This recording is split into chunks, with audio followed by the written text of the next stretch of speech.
Most fans think the Bloodline was just WWE's hottest storyline. They're wrong.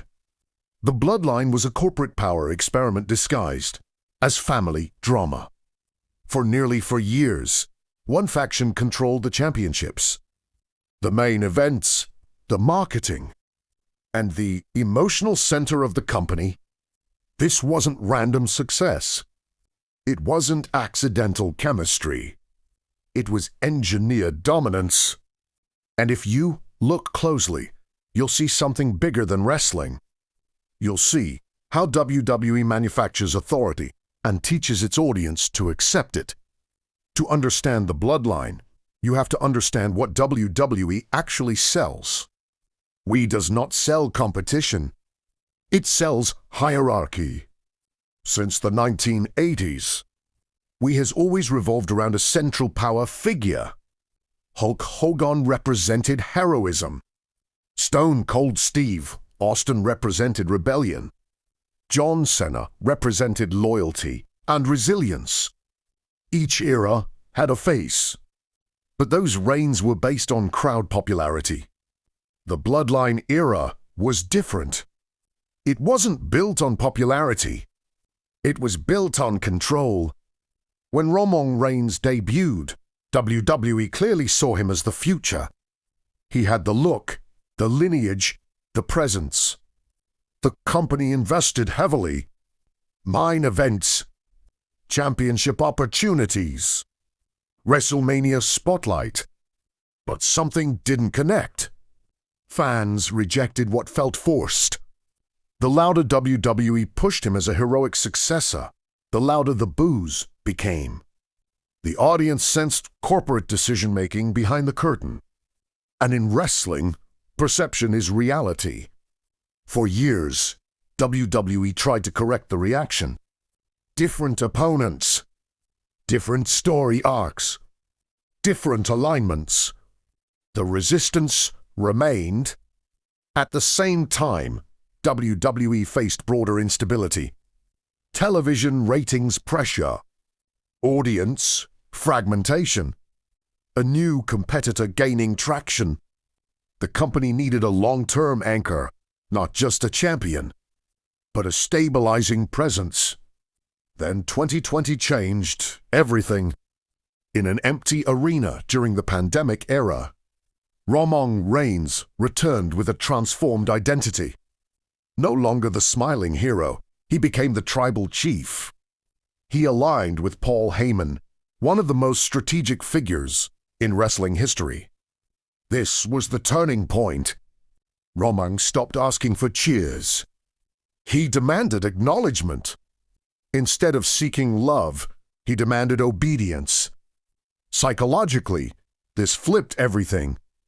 Audiences reject forced heroes, but they are fascinated by unapologetic authority. The Bloodline expanded carefully. Jey Uso became the emotional core. His internal struggle with loyalty gave the story depth. Jimmy Uso reinforced family unity. Solo Sikoa later entered as silent enforcement. This wasn't random faction booking.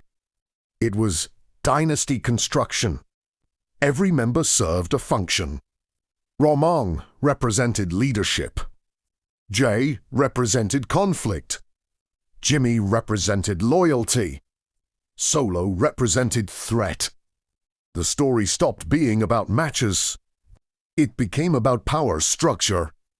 And WWE made one decision that separated the Bloodline from every previous faction.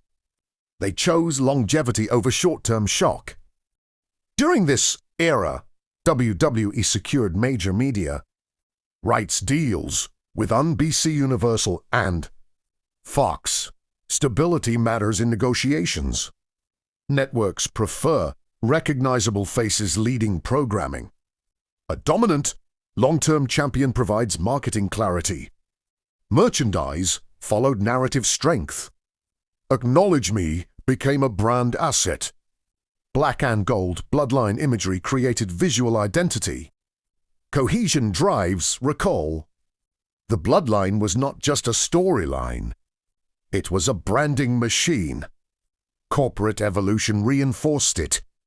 WW later merged into TKO Group Holdings alongside Ultimate Fighting Championship, elevating its market positioning.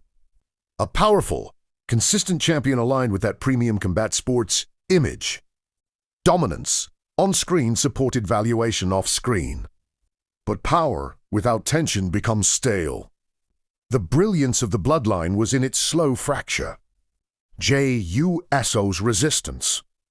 Public humiliation framed as discipline. Gaslighting disguised as leadership. Loyalty tested repeatedly. This mirrored real-world authority structures. The audience wasn't just watching fights. They were watching psychological control. That's why engagement lasted years. The story evolved like a political drama. Each betrayal was delayed. Each confrontation escalated gradually. Anticipation sustained attention. Attention sustained ratings.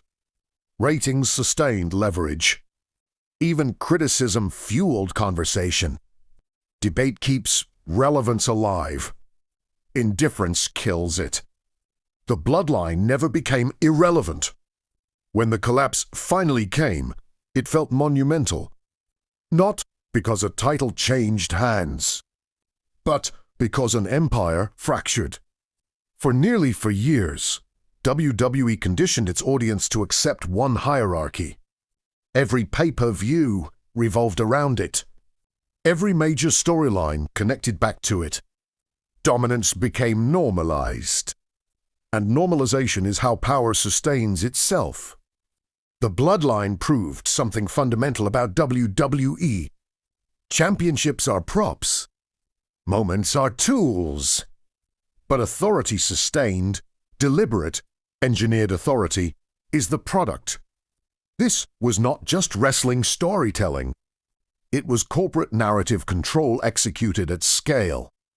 The Bloodline did not dominate because it was the strongest faction. It dominated because it was structured like an empire. Expansion, consolidation, enforcement, rebellion, collapse. Every phase calculated. Every move intentional. And in the end, it revealed the deepest truth about WWE. In sports, victory is earned. In entertainment, victory is assigned. But power, real or scripted, is never accidental. It is built carefully, protected aggressively, extended deliberately. Power is not given, it is engineered.